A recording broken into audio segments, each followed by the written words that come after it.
Chili Bee from here in the garden rooms, and I'm going to show you how to replace one of these orchids when they're all bloomed out. Of course, this one's not bloomed out yet, but once they're bloomed out and you want to put a fresh orchid in, I'm going to show you how easy that can be for you. You're just going to come in, purchase another orchid, or if you have two, you want to make sure that you get two orchids that are even, and then we're going to just turn this around and I'm going to show you exactly how they come out. So you're going to lift up the moss, just like that. Keep that moss because we're going to put it back on. Now there are other plants planted around this, and you can just lift this orchid straight out and not disturb them, just like that. See in there, it's just a hole. Now we're just going to take the other orchid we have that you just purchased because it's new and bright and shiny, and you're just going to put it right in that same hole,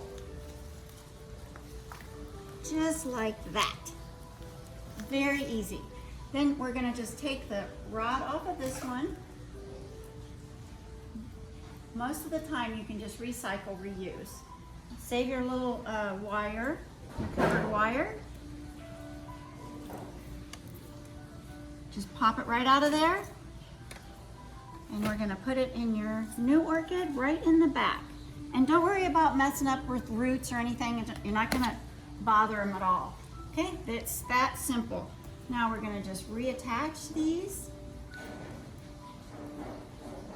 And I like to just wind them back around so you barely see them in both areas.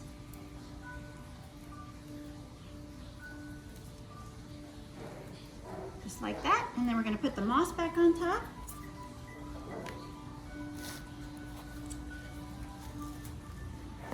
And you can moisten the moss, it helps to form it, if you like, just like that.